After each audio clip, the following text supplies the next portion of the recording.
Guitar law. This is Like probably I said, the her job is hard. most rigorous African American studies curriculum I have ever seen. I mean, this goes back pre. Why did he even just say that? Why did he even just say that? This is the most in-depth, rigorous African American curriculum program I've ever seen. Like, bro, how many have you really seen? Like, what are you talking about? How I mean, you know what I'm saying? Like, unless you're an educator, then who spends time looking at curriculums other than educators and children who learn the curriculum? You know, like, I mean, historians and archaeologists, they don't look at curriculum. They do research. They read old journal entries. They dig things up. They look for evidence. Curriculums are read by educators. You've never read an African American curriculum in your life. Like, dude, shut up. Like, Atlantic slave trade. This goes to the Quakers, the abolitionists, the cotton gin, post-Reconstruction, all the way up to the present. This should be taught in every single middle school, high school in the United States. This is the best of the right, Fritzy, you came back just in time. Look at you. best, created by African American scholars in the state of Florida. And Kamala Harris is either dumb and didn't read anything about it, or she knows the truth and has decided to lie to the American people about it. And again, this is funny because Jesse Waters is he's dumb. Like, he's legitimately dumb. Like, he's just not. The mechanics up here aren't moving quickly. Like, and dumb people never realize that they're dumb. Well, no, dumb people do know that they're dumb. There's no way they don't. But we're like, bro, shut up. You're like literally the dumbest guy on television. I think it's disgusting. And why doesn't Kamala Harris want African Americans and white Americans to know that black Americans did learn skills despite being enslaved? Why doesn't she want them to learn that?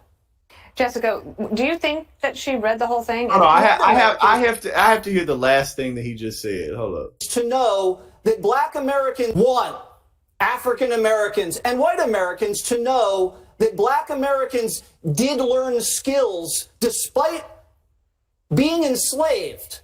Why doesn't she want them? This is so stupid. It's so stupid. Like, and again, it's like, this is an adult, and it's like, you know, you're sitting here watching this grown man, and again, it's what he gets paid to do, but like, it's so dumb. It's so stupid. Like, dude, these people were owned. They didn't have a choice, and the skills that they had, just like any time in any job market throughout history, your skills in this generation aren't necessarily valid in the next one. We don't live in an agrarian society anymore. Like, oh, they knew how to farm. Like, how long do you think these people lived? If slaves, okay, so look, if you were a freed slave, right? Let's say you were in your 30s or 40s or 50s. Okay, that what I'm getting at is that generation, the very next set of babies that are born are not slaves. So what skills are you talking about? What is again, you see how stupid this is? Even when you take out the realities of these people being owned and everything that happened, and again, not even just American slavery, but if you look at any slavery anywhere in the world at any point in history, these people don't have rights. And again, what skills? What are you talking about? To learn that. Jessica, do you think that she read the whole thing and just decided to cherry pick something?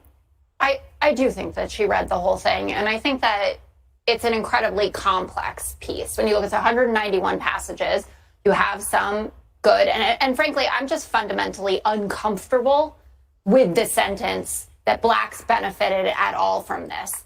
And it made me think, as someone, obviously I'm not black, but I'm Jewish. Would someone say about the Holocaust, for instance, that there were some benefits for Jews?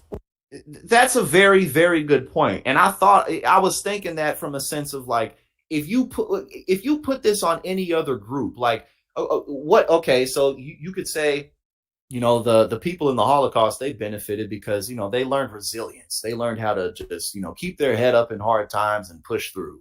I mean, if that's literally the same logic. That's literally the same logic.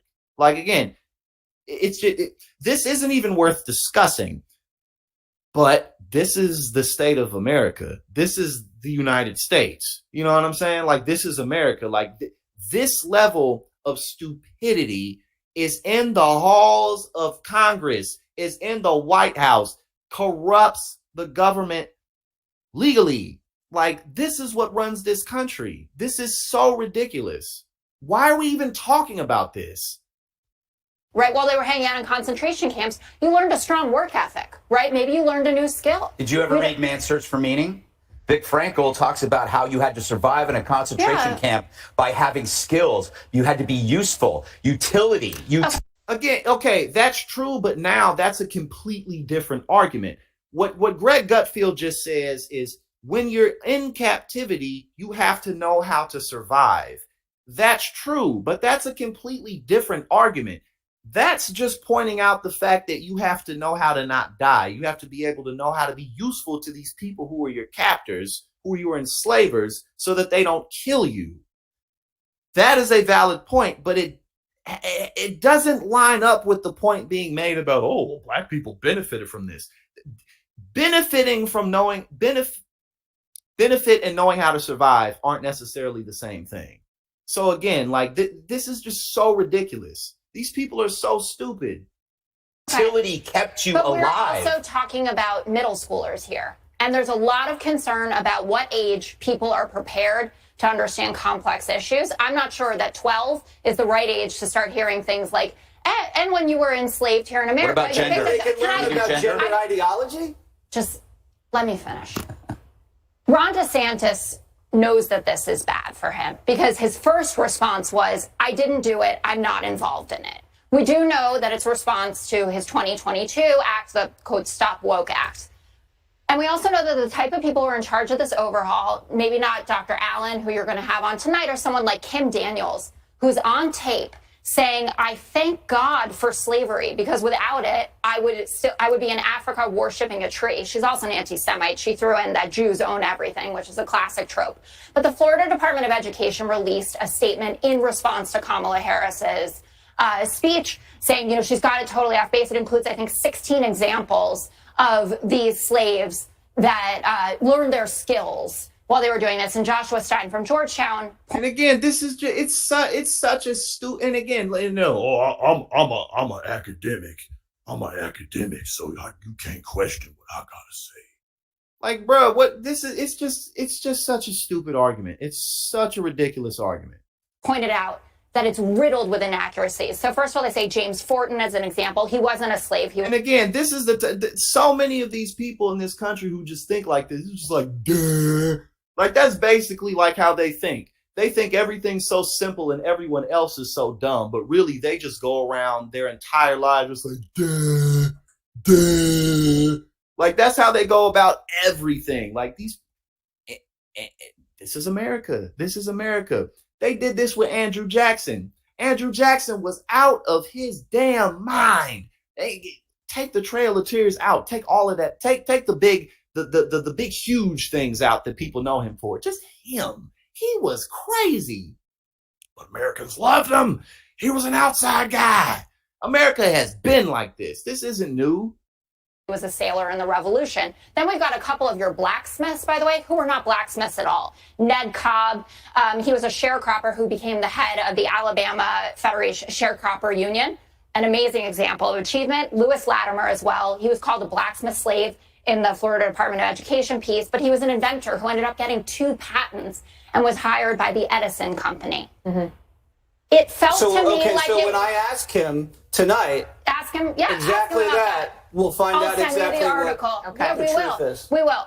It just felt that they were trying really hard to de-emphasize that the American experience with slavery was so bad. They talk about how much worse it was in other places. It was really bad here. It's like akin to when people say, like Sally Hemings was Thomas Jefferson's girlfriend. Okay. So wait a second. Do you think it's wrong to bring up that you slavery's can't around talk now? about the historical What? Do you record? think it's bad to bring up the fact that slavery exists right now? No, I'm not Because even. that would actually make us look good too. You see my point? No, Let me ask I you- don't see your point. What is this? These people are painfully unserious. They're just and this isn't a one-off. This isn't just these people. This is the representation of millions of people across this country. Katie, how do you think Ron DeSantis has handled this controversy? Well, first, I would say that liberals apparently think that teaching critical race theory to kindergartners is fine, but teaching middle school and high schoolers real American history with this very thorough curriculum, they're not mentally. Again, like I said, look, listen. The bigger this platform gets, one thing I'm not going to engage with these people. I don't have the patience, and it's a waste of time. I'm not going to waste my time. I'm not going to waste y'all time. I'm not going to waste America's time. I'm not engaging with these conversations. I'm not sitting down with these people. I'm not doing this. You know what I'm saying? Again, this is a grown woman sitting here. Again, studying history basically is what I do. That's a lot of what I do. I don't know everything. And the more I learn about history, the more I realize I don't know everything. So when people say stuff like this, it just screams, I don't know a damn thing about history. It's like, oh, well, they don't mind teaching critical race theory to kindergartners. First of all, no, they don't. But then again, they don't want to teach these truths. Like, there's just so many aspects of the truth in any time period you look at. So again, it's like you sitting here hyper focused on the ridiculous idea that slaves somehow benefited from being slaves, but you don't want to talk about structural racism. How do you mix those two things together? You don't want to talk about structural oppression, systemic racism, but you do want to talk about the ridiculous notion that slaves had skills. Like these, I will never engage with these people. I'm not doing it. Or emotionally prepared for it. So I would argue that this is a much better curriculum than CRT. I think that Jim Messina's words about it being from the vice president's heart, and that's what really matters, rather than relying on the truth and what is in the curriculum, is very telling. In terms of how Ron DeSantis has handled this, I think that he's a little bit distracted by his campaign, and he allows and delegates people inside his government and he trusts them to do exactly this. And that's why he hired a descendant of slaves, Dr. William Allen, to write this curriculum, to be involved and to make sure that his voice was heard when it came to what was being taught. He is not offended by the line about skills that were obtained and then used later when slaves were freed. And he's a descendant of slaves.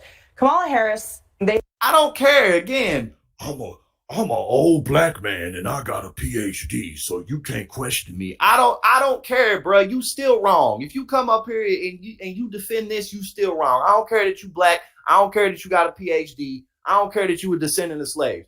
I'm a descendant of slaves too, but I'm half white. You see what I'm saying? So what are you talking about? Shut up. the Biden administration has been attacking Ron DeSantis since early 2020 because they've seen him as a threat for 2024. But now Kamala Harris needs something to do. This is probably the most rigorous African-American. God, these people, and again, they get